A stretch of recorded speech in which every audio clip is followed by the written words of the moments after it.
दोस्तों आज हम बात कर रहे हैं 813 नंबर सब्जेक्ट की, जिसका नाम है गणित शिक्षण। तो गणित शिक्षण के बारे में यहाँ पे हम चर्चा करने वाले हैं। इससे पहले आपके अन्य जो सब्जेक्ट हैं वो सारे के सारे करा दिए गए हैं और ये आपका अंतिम विषय है।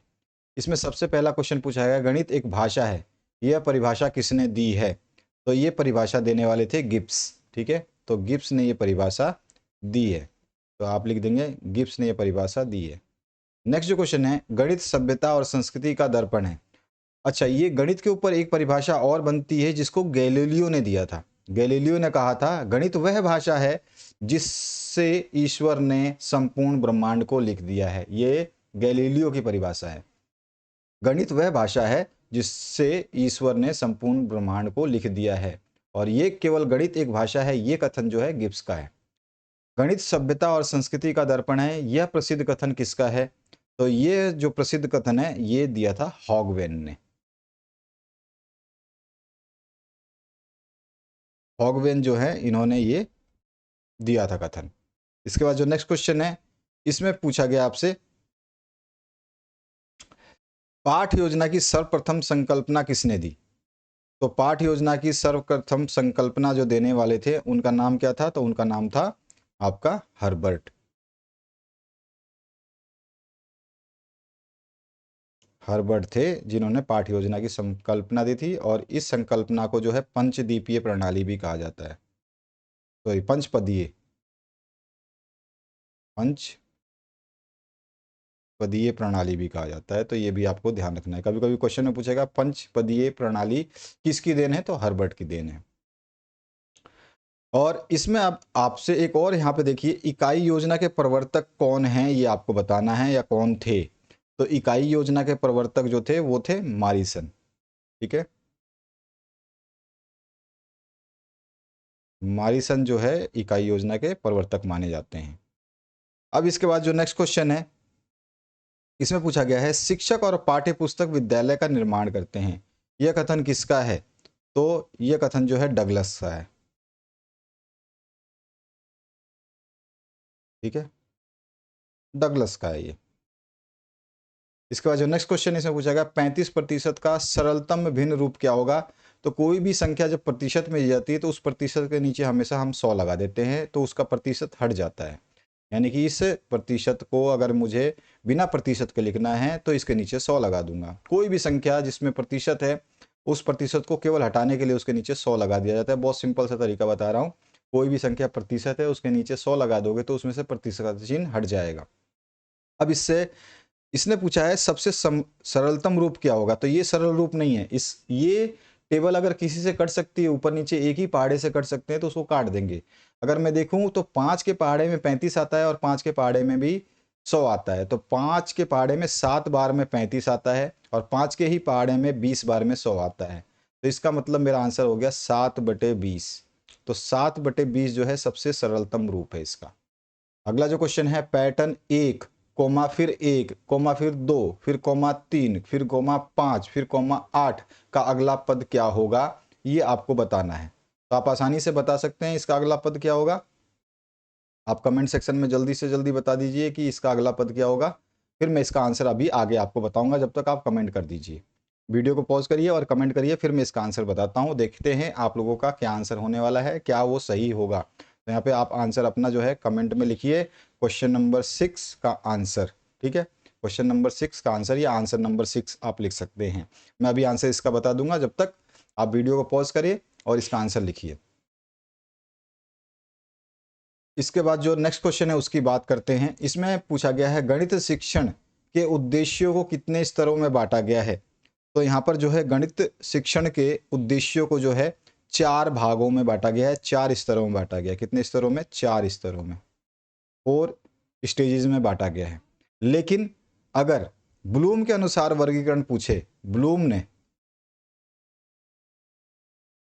के अकॉर्डिंग जो है ये वर्गीकरण 3 होता है। ठीक है, 3 कौन कौन से? ज्ञानात्मक उद्देश्य, भावनात्मक उद्देश्य और क्रियात्मक उद्देश्य। ब्लूम के अनुसार होता है ये, लेकिन एक्चुअल में स्तरों की संख्या 4 है। वृत्तार्ध का कोण कितना होता है? एक सेमी सर्किल होता है, जो सेमी सर्किल का मतलब होता है आधा सर्किल। जैसे ये सर्किल पूरा होता है, एक सर्किल बना के दिखाता हूँ आपको मैं, जैसे कि ये सर्किल है। ठीक है, इसमें से केवल आधा सर्किल की बात हो रही है कि अगर ये सर्किल आधा हो जाए, ठीक है ना, ये सर्किल अगर मैं आधा ड्रॉ कर दूं इस तरह से, ये सर्किल आधा हो गया, इस में जो कोण बनेगा वो कितने डिग्री का बनेगा, तो इसमें कोई भी कोण जो बनेगा वो 90 डिग्री का होता है। ठीक है, उसे 90 डिग्री का कोण माना जाएगा। तो हम कहेंगे कि इसमें जो है 90 डिग्री का कोण बनता है, हमेशा 90 डिग्री का वृत्तार्ध के अंदर सेमी सर्कल में 90 डिग्री का कोण बनता है, या फिर आप बोल सकते हो इसको समकोण। 90 डिग्री को बोलते हैं हम समकोण। ठीक है, 90 डिग्री के कोण को हम बोलते हैं समकोण। इसके बाद जो नेक्स्ट क्वेश्चन है, वृत्तार्ध का मतलब होता है आधा वृत्त, जैसा कि मैंने आपको यहाँ पे बताया है कि आधा वृत्त जो है ना, ये आधा वृत्त है। नेक्स्ट क्वेश्चन की बात करते हैं, 1 लाख में कुल कितने सैकड़े होते हैं। अब सैकड़ों की संख्या पूछिए 1 लाख में, तो जो आपका 1 लाख है, सपोज करो ये आपका 1 लाख है, ठीक है, ये 1 लाख है। देखो, इकाई, दहाई, सैकड़ा, हजार, 10,000, लाख, तो 1 लाख है। इस 1 लाख में क्या पूछ रहा है आपसे, सैकड़ों की संख्या। तो इस 1 लाख में सैकड़े का मतलब क्या होता है, सैकड़े का मतलब होता है 100। 100 की कितनी संख्याएं होंगी, तो 100 से इसको डिवाइड कर देते हैं। जीरो से 2 जीरो नीचे है, 2 जीरो ऊपर है, दोनों को काट देंगे, बचा हुआ जो संख्या है वो हमारा आंसर है, यानी कि 1000 सैकड़े होंगे इसमें। ठीक है, सिंपल सा है। नेक्स्ट जो क्वेश्चन है, इसमें पूछा गया है मूल्यांकन की प्रमाणीकृत विधि कौन सी है। प्रमाणीकृत जो है वो आपसे पूछा गया है, मूल्यांकन की प्रमाणीकृत यानी स्टैंडर्ड जिसको मेथड बोलते हैं वो कौन सी है, तो उसको हम बोलते हैं वस्तुनिष्ठ उपलब्धि परीक्षण। दो नाम है इसके, एक तो है आपका, उसको बोलते हैं हम वस्तुनिष्ठ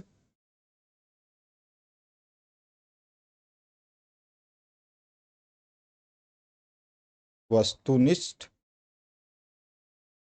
उपलब्धि परीक्षण, या फिर अगर आप ये याद नहीं रख सकते तो आप लिख सकते हैं निदानात्मक परीक्षण।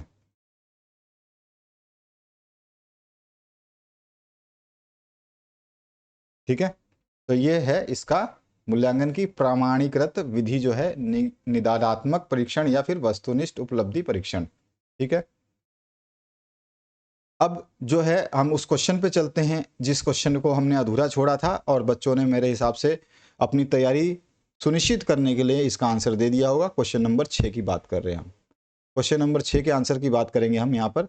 तो क्वेश्चन नंबर 6 का जो आंसर होगा वो क्या होगा, ये हमें बताना था।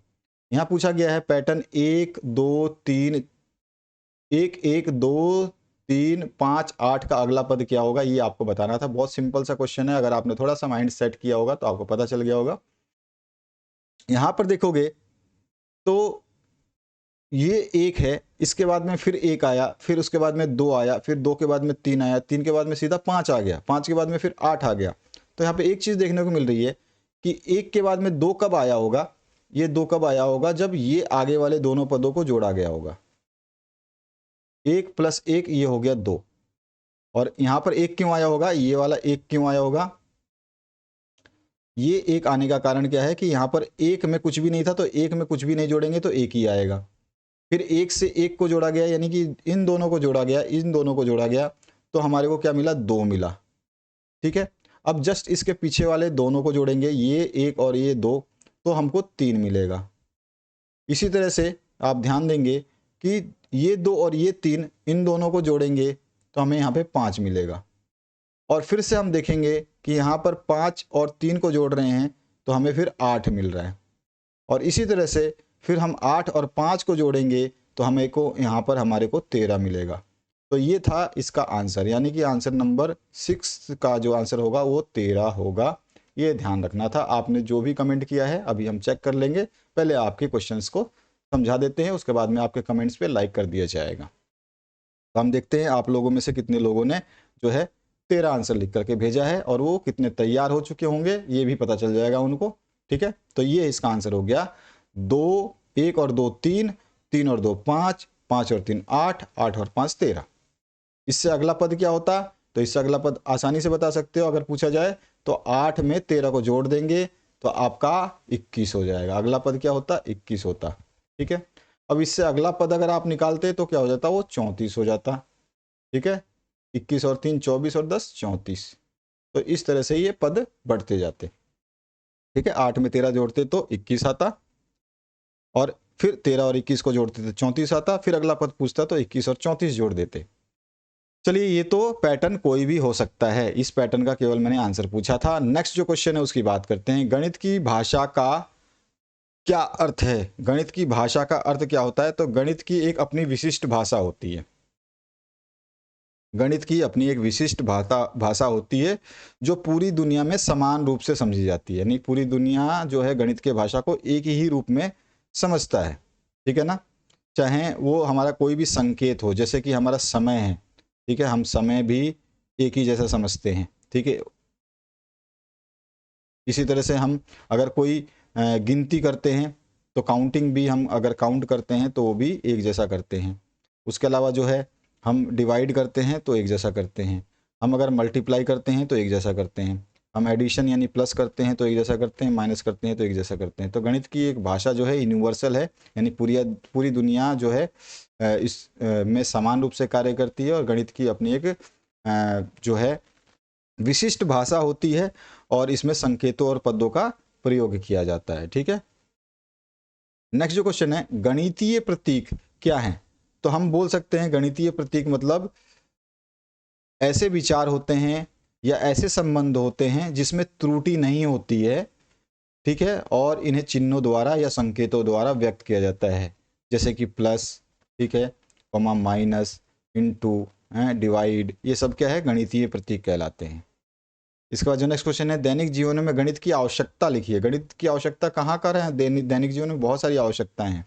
ठीक है ना, तो हम आर्थिक लेन देन में गणित की दैनिक जीवन में आवश्यकता, दैनिक मतलब हमारे दिनचर्या के अंदर जो है गणित की आवश्यकता क्या होती है, तो आर्थिक लेन देन करते हैं उसमें गणित की आवश्यकता होती है ना। और उसके अलावा जो है किसी समस्या को सुलझाना होता है, ठीक है, या हिसाब किताब करने में। तो दैनिक लेन देन का मतलब क्या होता है, हिसाब किताब करने में, जैसे सुबह दूध या सब्जी खरीदने जाते हैं तो हिसाब किताब करते हैं। ठीक है ना, उसके अलावा बैंक के कार्यों के लिए जो है हमें व्यवहारिक लेन देन करना पड़ता है, नहीं आर्थिक लेन देन करना पड़ता है उसके लिए। और उसके अलावा जो है बजट बनाते हैं किसी चीज़ का तो उसके लिए भी। तो उसके अलावा हम बता सकते हैं कि जो है बहुत सारी जीवन संबंधी समस्याएं जो हैं उनको भी अगर हमें सुलझाना है तो गणित के सहारे ही सुलझाए जाते हैं। रचनात्मक आकलन की कोई दो विशेषताएं लिखिए। तो रचनात्मक आकलन की दो विशेषताएं क्या हो सकती है? एक तो निरंतर होता है, ये कंटिन्यूअस होता है, ठीक है, निरंतर होता है, और जो है इसमें फीडबैक होता है, यानी पृष्ठ पोषण होता है। ठीक है, तो ये चीज़ें आप इसमें लिख सकते हैं। आगमन विधि के कोई दो गुण बताने हैं। आगमन विधि से जो प्राप्त होता है ज्ञान वो स्थायी होता है, ठीक है ना, और इसमें वैज्ञानिक दृष्टिकोण का असर पाया जाता है, यानी कि ये मूर्त से अमूर्त की ओर चलती है। ठीक है, इसमें क्या होता है, अगर मैं सीधी सीधी बात करूं आगमन विधि में, तो सात छात्र जो है ये विशिष्ट उदाहरणों का विश्लेषण करके नियम या सिद्धांत खोजते हैं, यानी कि हम इस विधि में जो है अपने जो उदाहरण से जो है सिद्धांत या नियम की तरफ जाते हैं, उदाहरण से नियम सीखते हैं, नियम या सिद्धांत। ठीक है, और दूसरा हम बता सकते हैं ये मूर्त से अमूर्त की ओर चलती है, ये मूर्त से अमूर्त की तरफ चलती है। ठीक है, मूर्त से अमूर्त की तरफ चलती है। इसके बाद जो है नेक्स्ट क्वेश्चन इसमें पूछा गया है, प्राथमिक स्तर पर जोड़ की संक्रिया में विद्यार्थियों द्वारा की जाने वाली दो त्रुटियों के उदाहरण दीजिए। अगर वो विद्यार्थी कोई जोड़ कर रहा है तो उस जोड़ को करते समय विद्यार्थी कौन सी दो त्रुटियां कर सकता है? तो हम कह सकते हैं कि हासिल की त्रुटियां कर सकता है, हासिल संबंधी त्रुटि कर सकता है। ठीक है, हासिल संबंधी त्रुटि कर सकता है, और स्थानीय मान जो है उसकी त्रुटि कर सकता है, स्थानीय मान की त्रुटि कर सकता है। ठीक है ना, हासिल संबंधी और स्थानीय मान की त्रुटि कर सकता है। उसके बाद जो नेक्स्ट क्वेश्चन है, आगमन विधि और निगमन विधि में कोई 3 प्रमुख अंतर आपको बताने हैं। तो आगमन विधि मैंने आपको बताया था, अभी आगमन विधि हमने बताया था कि इसमें क्या होता है, मूर्त से अमूर्त की ओर बढ़ते हैं। यहाँ पर मैं इधर बता देता हूँ, यहाँ पर देख लीजिए, अगर आगमन विधि की बात करें और एक निगमन विधि की बात करते हैं। आगमन विधि में हम मूर्त से अमूर्त की तरफ बढ़ते हैं, ठीक है, जबकि निगमन में अमूर्त से मूर्त की तरफ बढ़ते हैं, जस्ट अपोजिट हो जाता है, यानी सामान्य से विशिष्ट की ओर, और इधर विशिष्ट से सामान्य की ओर। दूसरा अंतर क्या बता सकते हैं, आगमन विधि में पहले उदाहरण दिए जाते हैं, पहले उदाहरण आते हैं, पहले उदाहरण दिए जाते हैं, फिर उसका बाद में नियम बताया जाता है, उदाहरण के बाद में नियम आता है, यानी कि नियम बताया जाता है। और इसमें जो है उल्टा हो जाता है, इसमें पहले नियम या सूत्र बता दिया जाता है, नियम या सूत्र बता दिया जाता है, और उसके बाद जो है उदाहरण दिया जाता है। और तीसरा अंतर हम क्या लिख सकते हैं, इसमें हम बता सकते हैं ये प्राथमिक कक्षाओं के लिए ज़्यादा उपयोगी है, ठीक है, प्राथमिक स्तर के लिए अच्छा उपयोगी माना जाता है, और ये उच्च कक्षाओं के लिए, ठीक है, उच्च कक्षा के लिए। अब नेक्स्ट जो क्वेश्चन है, गणित शिक्षण की विशिष्टीकरण एवं सामान्यीकरण विधियों में क्या अंतर है। तो विशिष्टीकरण या सामान्यीकरण की हम बात करें तो क्या अंतर हो सकता है, आप बता सकते हैं कि गणित शिक्षण में विशिष्टीकरण और सामान्यीकरण का। अच्छा, यहाँ पर एक और चीज़ पूछी गई है, गणित की पाठ्यपुस्तक की कोई 3 आवश्यकताएं एवं महत्व बताइए। आपको आवश्यकता बतानी है, महत्व बतानी है, किसकी, पाठ्यपुस्तक की, कौन से विषय की, गणित की। तो गणित की पाठ्यपुस्तक में जो है क्रमबद्ध जो है पाठ्यक्रम होना चाहिए, मतलब स्टेप बाय स्टेप चलना चाहिए। जैसे अगर हम प्लस सिखाएंगे, माइनस सिखाएंगे, मल्टीप्लाई सिखाएंगे, फिर डिवाइड सिखाएंगे, इस तरह से। ऐसा नहीं कि पहले डिवाइड सिखा रहे हैं, मल्टीप्लाई सिखा रहे हैं, फिर बाद में प्लस सिखा रहे हैं और माइनस, क्योंकि मल्टीप्लाई और डिवाइड में आपके प्लस का तो यूज़ होता ही है, डिवाइड में नहीं होता, तो एटलीस्ट जो मल्टीप्लाई करते हो उसमें तो एडिशन का यूज़ होता ही है। तो उल्टा नहीं सिखाना है, तो क्रमबद्ध तरीके से जो है आपका पाठ्यक्रम होना चाहिए, पाठ्यपुस्तक क्रमबद्ध तरीके से जो होना चाहिए। गणित की पाठ्यपुस्तक की 3 विशेषताओं आवश्यकता महत्व तो क्या है कि पाठ्यपुस्तक क्रमबद्ध पाठ्यक्रम के हिसाब से होनी चाहिए, यानी विषय वस्तु जो है किस कक्षा में किस क्रम में पढ़ाना है और कितना पढ़ाना है उसके अनुसार होनी चाहिए। और पाठ्यपुस्तक में एग्जाम्पल्स यानी उदाहरण का भरमार होना चाहिए। गणित के पाठ्यपुस्तक में जो है दिए गए विविध प्रश्नावली जो है उनके उदाहरण और अभ्यास कार्य या गृह कार्य जिसको बोलते हैं होमवर्क, वो भी होना चाहिए। और ऐसा पाठ्यपुस्तक बनाना चाहिए जिसमें जो है हर सवाल को आराम से ब्लैक बोर्ड पर लिखने की आवश्यकता ना पड़े और शिक्षण जो है आराम से हो पाए कम समय में, ठीक है। तो ये है गणित पाठ्यपुस्तक की 3 आवश्यकताएं या महत्व। अब अगला क्वेश्चन पूछा है, गणित शिक्षण की विशिष्टीकरण और सामान्यीकरण विधियों में क्या अंतर है। हम बोल सकते हैं विशिष्टीकरण मतलब क्या होता है कि सामान्य नियम को समझने के लिए किसी एक विशिष्ट उदाहरण पर ध्यान केंद्रित करना, ठीक है। विशिष्टीकरण का मतलब है किसी सामान्य कोई छोटा सा नियम है और उसको समझाने के लिए या समझने के लिए एक विशेष प्रकार के उदाहरण का उपयोग करना जो है वो विशिष्टीकरण कहलाता है। यानी कि इसमें अमूर्त से मूर्त की ओर जाते हैं, जैसा कि अभी अभी मैंने बात किया था कि हम जो है किसी नियम को समझाएंगे ना, तो नियम को समझने के लिए, उस नियम को समझने के लिए जो है यह क्या होता है, विशिष्टीकरण का मतलब क्या होता है, नियम को समझने के लिए हम उदाहरण का, एक विशिष्ट उदाहरण का उपयोग करेंगे। जैसे कि सभी त्रिभुजों के अंतःकोणों का योग 180 डिग्री होता है, ठीक है। तो हम इसके लिए जो है एक समकोण त्रिभुज बना करके समझा सकते हैं, ये एक उदाहरण हो गया। उसके अलावा जो है इसमें सामान्यीकरण की बात करें तो जस्ट इसका उल्टा होता है। हम उदाहरणों और पैटर्नों और तथ्यों को बारीकी से जो है आधार बना करके नियम को समझा सकते हैं, ठीक है। नियम बाद में आएगा, जैसे कि त्रिभुज को काट करके उसको कोणों को माप करके हम समझा सकते हैं। तो एग्जाम्पल में हमने त्रिभुज लिया, फिर काटा और उसको कोणों को मापा, तो हमने बताया कि 180 डिग्री होता है। यहाँ नेक्स्ट क्वेश्चन है, इसमें पूछा गया आपसे वाइगोत्स्की के सीखने के सिद्धांत का संक्षिप्त वर्णन करना है। तो लेव वाइगोत्स्की क्या थे? सामाजिक सांस्कृतिक सिद्धांत के उत्पादक थे। इन्होंने जो है सामाजिक सांस्कृतिक सिद्धांत का उत्पादन किया था, रचना किया था, और ये मानते थे कि जो बच्चे हैं ना, वो अपने ज्ञान की रचना जो है अपने समाज में अपने बड़े बुजुर्गों यानी वयस्कों के साथ और अपने सहपाठियों, अपने साथियों के साथ जो है अंतः क्रिया करके यानी इंटरेक्शन करके जो है प्राप्त करते हैं। और इन्होंने जो है दो घटक दिए थे गणित शिक्षण के, बेहद महत्वपूर्ण थे, जो कि एक था आपका ZPD, ठीक है, समीपस्थ विकास का क्षेत्र, जोन ऑफ प्रॉक्सिमल डेवलपमेंट, ठीक है ना। और इसमें क्या कहना चाहते थे कि यह वह दायरा है जहां बच्चे बिना किसी मदद के गणित का सवाल नहीं कर पा रहे हैं, परंतु शिक्षक या माता पिता के थोड़े से सहयोग से वो उसको हल कर लेते हैं।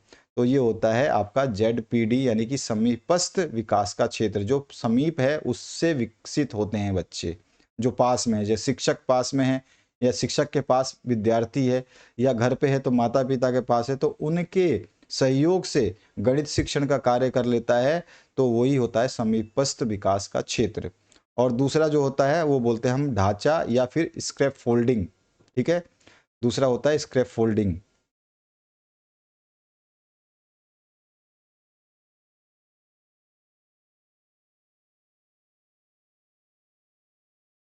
फोल्डिंग, ठीक है, स्क्रैप फोल्डिंग, इसका मतलब क्या होता है कि जो बच्चे गणितीय समस्याओं को जब हल करते हैं तो शिक्षक द्वारा दी जाने वाली अस्थाई जैसे संकेत, सूत्र, ठीक है ना, इसके द्वारा जो सिखाया गया है शिक्षक के द्वारा, उसके द्वारा जो है ये क्वेश्चन को हल करते हैं। जैसे कि हमने कोई सूत्र दिया है, उनको सिखाया है, ठीक है, या कोई संकेत दिया है, उसके द्वारा जो है वो आसानी से उसको सॉल्व करते हैं। तो इसमें विद्यार्थी क्या है, रटते नहीं है। स्क्रैप फोल्डिंग में क्या है, रटते नहीं है, ये स्वयं हल करने लगता है उस सूत्र के माध्यम से। हम बोलते हैं ना इसका फॉर्मूला क्या है, तो फॉर्मूला पता होता है तो सॉल्व कर देते हैं, तो वो होता है स्क्रैप फोल्डिंग। और यहाँ ZPD में यानी समीपस्थ विकास क्षेत्र में क्या होता है, तो समीपस्थ विकास क्षेत्र में यदि विद्यार्थी अपने माता पिता की सहायता से या फिर शिक्षक की सहायता से जो है गणित शिक्षण को सीखता है। गणित में सीखने सिखाने की प्रक्रिया को संक्षेप में समझाइए। सीखने सिखाने की प्रक्रिया जो है अनुभव और व्यवहार की समझ पर आधारित होती है, उसके बारे में आपको थोड़ा सा लिखना पड़ेगा। इसमें मूर्त अनुभव की शुरुआत होती है ना। बच्चा जो है सीधे संख्या को जैसे सीखता नहीं है, पहले कंकड़ पत्थर और तिल्लियों से जो है ये व्यवहार करके अनुभव करता है, ठीक है। मूर्त अनुभव से शुरुआत करता है, मतलब कोई चीज़ है उससे शुरुआत करता है, कोई उदाहरण है ना उससे शुरुआत करता है, उंगलियों से शुरुआत कर सकता है। इसमें सक्रिय भागीदारी वगैरह सब होती है, तो ये सब चीज़ें आप इसमें समझा सकते हैं। गणित की प्रकृति की किन्हीं 4 विशेषताओं का आपको जो है बताना है संक्षिप्त में। तो गणित में तार्किकता होती है, अमूर्तता होती है, शुद्धता होती है, निश्चितता होती है, क्रमबद्धता होती है, ये सब चीज़ें जो है आपको इसको समझानी है। नोट्स में सब कुछ बताए गए हैं ये सारी चीज़ें। अगला जो प्रश्न है इसमें पूछा क्या गया आपसे, 2D और 3D आकृतियों में 4 अंतर बताइए। 2 डायमेंशनल और 3 डायमेंशनल आकृतियों में क्या अंतर होता है। तो देखो 2 डायमेंशनल मतलब कि दो ही चीज़ें मिलेंगी, लंबाई और चौड़ाई मिलेगी, ठीक है, या लंबाई और ऊंचाई मिलेगी।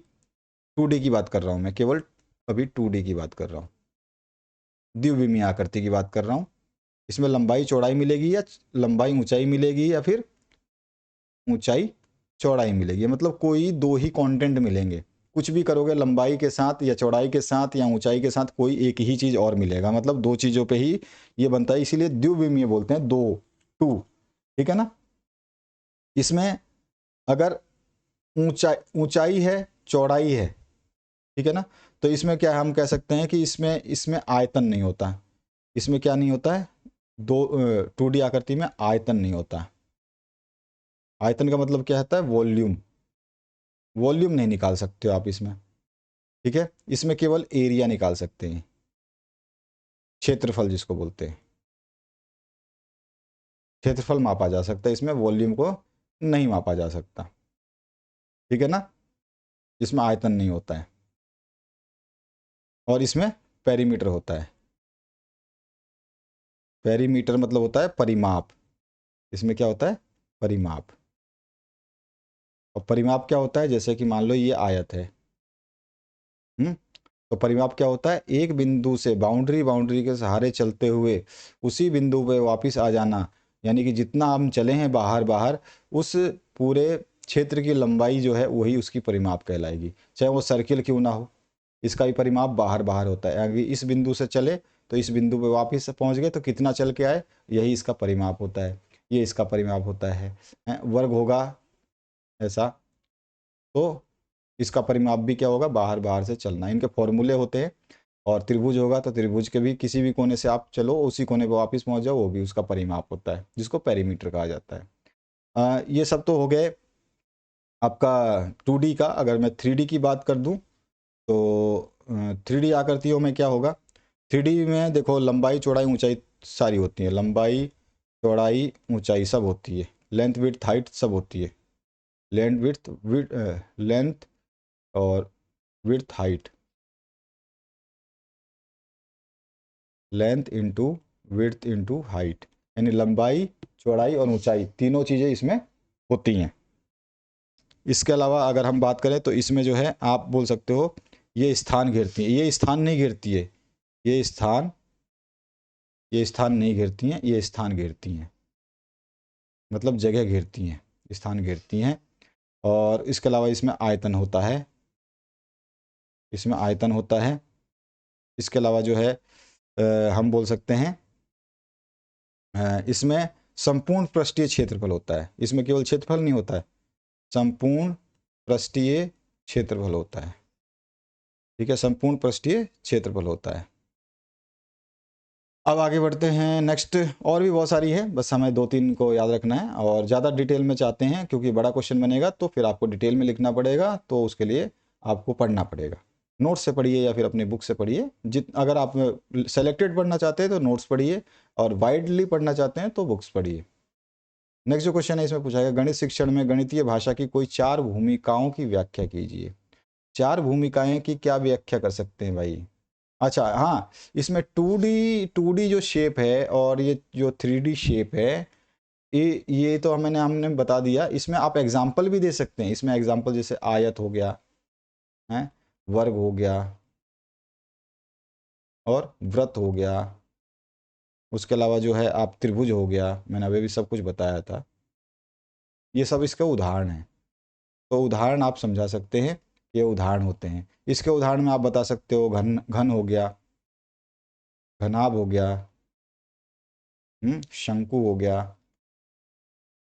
उसके अलावा बेलन हो गया, बेलन, बेलन मतलब पाइप है। और उसके अलावा गोला हो गया, गोला मतलब बॉल, वृत्त नहीं, ठीक है। तो ये सब चीज़ें इसके ये उदाहरण हो गए इसके।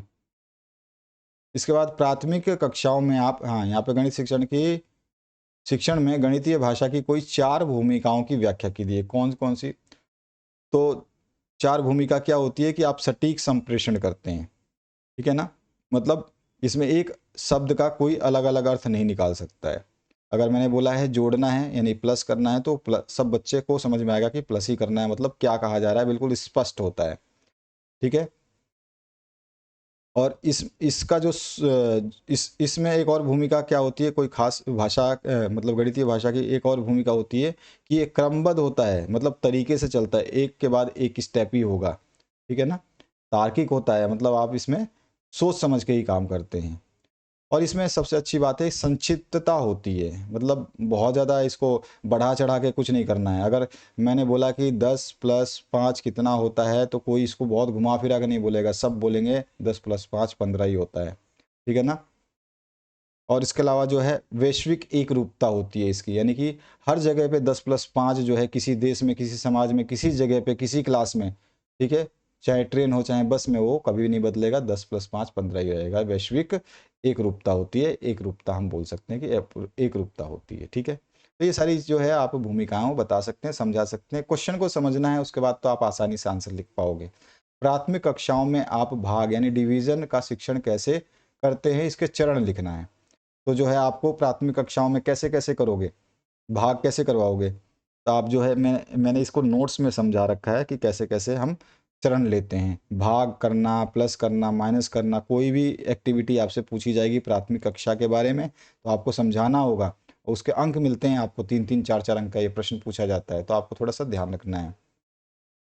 इसके बाद जो है यहाँ पे पूछा गया आपसे, स्थानीय मान की अवधारणा विकसित करने हेतु एबेकस का उपयोग करते हुए एक गतिविधि लिखिए। तो आप जो है स्थानीय मान जो है इसमें क्या है, मोतियों का, आप जानते हो एबेकस में क्या होते हैं, मोतियाँ होती हैं। तो मोतियों को इकट्ठा करोगे, ठीक है, इसको मोतियों का बोलोगे मोतियाँ, चलो मोतियों का खेल खेलते हैं, ठीक है।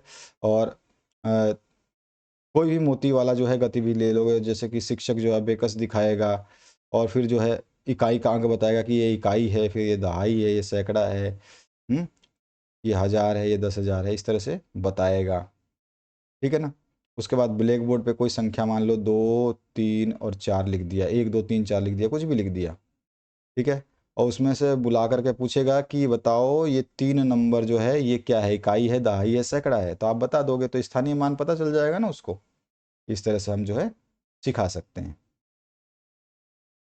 अगला जो प्रश्न है उसकी बात करते हैं। यदि आप नोट्स लेना चाहते हैं, अभी भी आपके पास समय है, अगर आप अपना बेहतरीन तैयारी करना चाहते हैं, एक रिजल्ट लाना चाहते हैं जिसे हम बोल सकते हैं कि वाकई में जो रिजल्ट है वो रिजल्ट होना चाहिए, तो आप जो है सरलता से ये जो है आप नोट्स ले सकते हैं, हमारे व्हाट्सएप पे संपर्क कर सकते हैं और आपको नोट्स जो है इमीडिएट मिल जाते हैं, ठीक है। सुबह और शाम को ही नोट्स मिलेंगे। अगर आप शाम को कभी भी लेते हैं तो शाम को लीजिए, या फिर सुबह शाम को आप 7 बजे से एनी टाइम ले सकते हैं, रात के 10 11 बजे तक आप ले सकते हैं, एटलीस्ट इस समय के बीच में ले सकते हैं, इवनिंग में। और मॉर्निंग की बात करें तो मॉर्निंग में आपको 8 AM से पहले पहले लेना होगा, और आपको 8 AM से पहले पहले या 8:30 AM से पहले पहले, मैक्सिमम 8:30 AM से पहले पहले आपको लेना होगा। तो आप इस समय से पहले आपको ये मतलब लेना होगा कि मतलब आपको इस समय से पहले पहले आपको नोट्स मिलेंगे अगर आप संपर्क कर चुके हैं, और इस समय के अंदर अंदर नोट्स मिलेंगे अगर आप संपर्क कर चुके हैं, तो ये ध्यान रखना है। चलिए आगे बढ़ते हैं। गणित शिक्षण के कोई 5 मनोवैज्ञानिक या सामान्य सिद्धांतों का विस्तार से वर्णन कीजिए। तो कौन कौन से जो मनोवैज्ञानिक सिद्धांत हो सकते हैं, मूर्त से अमूर्त की ओर हैं, और करके सीखने का सिद्धांत यानी क्रियाशीलता का सिद्धांत है, प्रेरणा का सिद्धांत, उसके अलावा जीवन से जोड़ने वाले जोड़ने का सिद्धांत, व्यक्तिगत भिन्नता का सिद्धांत, बहुत सारे सिद्धांत जो है ये मनोवैज्ञानिक या सामान्य सिद्धांत होते हैं, उसकी बात कर रहे हैं हम। इसके बाद जो नेक्स्ट क्वेश्चन है इसमें क्या पूछा गया है, गणित शिक्षण में शिक्षण अधिगम सामग्री। ये TLM का क्वेश्चन तो हर विषय में पूछा जाता है। आवश्यकता और महत्व आपको बताना है। तो गणित शिक्षण में TLM की क्या आवश्यकता है भाई, वही TLM मतलब जो टीचिंग लर्निंग मटेरियल है उसका। तो अमूर्त से मूर्त की ओर ले जाना, मतलब कि वृत्त दिखाना, वर्ग दिखाना, ठीक है ना, फ्रैक्शन समझाना यानी भिन्न दिखाना, उसके अलावा जो है ये सब मॉडल्स दिखाना। TLM क्या है, शिक्षण सामग्री है, उसको दिखा करके बच्चों की निरस्ता दूर होती है, ठीक है ना। केवल चौक और ब्लैक बोर्ड से बच्चे जो है ऊब जाते हैं, तो रंगीन चार्ट बना सकते हैं, जियो बोर्ड बना सकते हैं, ठीक है, और डेनियल्स ब्लॉक बना सकते हैं, तो इससे आनंद आता है बच्चों को पढ़ने में। और ये जो हम TLM के माध्यम से पढ़ाते हैं ना, तो उसका महत्व क्या होता है कि बच्चे स्थायी रूप से सीखते हैं, मतलब उसका उनका जो ज्ञान होता है वो परमानेंट हो जाता है। और इसके माध्यम से जो है हमारा क्या होता है, समय की बचत होती है, ऊर्जा की बचत, जो हम बहुत ज़्यादा बोलते हैं उसको दिखा करके इस थोड़ा सा समझा देंगे तो सब कुछ समझ जाएगा, नहीं तो हमको उसको एक्सप्लेन करने के लिए बहुत ज़्यादा बोलना पड़ेगा, तो समय और ऊर्जा दोनों की बचत होती है। इसके बाद जो नेक्स्ट क्वेश्चन पूछा गया है, गुणवत्तापूर्ण गणित शिक्षा के आधारभूत तत्व पर एक संक्षिप्त टिप्पणी लिखनी है। तो जो है गुणवत्तापूर्ण अगर गणित शिक्षण की बात करें तो ये जो है इसमें बाल केंद्रित पाठ्यक्रम होना चाहिए, ठीक है, और कुशल शिक्षक होना चाहिए, ठीक है। उसके अलावा जो है गतिविधि आधारित जो है अधिगम होना चाहिए, यानी शिक्षण होना चाहिए।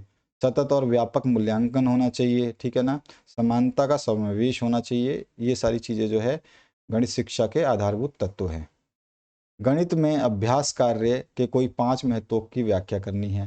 क्या अभ्यास कार्य के क्या महत्व है भाई? तो ज्ञान का जो है, ज्ञान को सुदृढ़ बनाता है। गणित में अगर अभ्यास कार्य देंगे तो हमारा जो बच्चों को दिया गया उनका एक्सरसाइज देंगे तो उनका क्या होगा, ज्ञान का सुदृढ़ीकरण होगा, यानी कि सुदृढ़ बनेगा। बच्चा सिखाए गए सूत्रों को, नियमों को अच्छी तरीके से याद कर पाएगा, अपने मस्तिष्क में पक्का कर पाएगा। गति सुधरती है, शुद्धता में वृद्धि होती है, ठीक है ना, मैथ करने की स्पीड सुधरती है, और मैथ में जो कैलकुलेशन में जो त्रुटि होती है वो शुद्ध हो जाती है, ठीक है ना, गणना करने में वो सटीकता आ जाती है। आत्मविश्वास जो है बढ़ने लगता है, और स्वयं का स्तर जांचने का मौका मिलता है बालकों को। मानसिक शक्तियों का विकास होता है। तो इस तरह से बहुत सारी चीज़ें इसमें बता सकते हैं हम। तो आशा करता हूँ कि इस वीडियो को देखने के बाद आपको समझ में आ गया होगा कि गणित के किस तरह के क्वेश्चंस पूछे जाते हैं, और आपसे किसी भी तरह के क्वेश्चंस जो है यहाँ पर मैथमेटिकल क्वेश्चंस यहाँ पे ज़्यादातर नहीं पूछे गए हैं, और आपके एग्जामिनर के ऊपर होता है कि वो मैथमेटिकल क्वेश्चंस कितने पूछता है, अन्यथा ज़्यादातर आपकी थ्योरी ही आती है मैथमेटिक्स के सब्जेक्ट में। लेकिन एग्जामिनर का माइंड थोड़ा सा डाइवर्ट होगा, तो थोड़े से मैथमेटिक्स के क्वेश्चंस जो है आपको दे देगा, एल्जेब्रिक दे देगा, या फिर आपको वृत्त से रिलेटेड पूछ लेगा, समीकरण संबंधी पूछ लेगा, कुछ क्वेश्चंस इस तरह के रहते हैं। तो आशा करता हूँ इस वीडियो के माध्यम से आपने कुछ बेहतरीन सीखा होगा। ये था आपका अंतिम सब्जेक्ट। बाकी सारे सब्जेक्ट्स अपलोड कर दिए हैं, प्लेलिस्ट आप देखते रहिए, इस प्लेलिस्ट में सब कुछ मिलता है। Thank you very much, have a good day.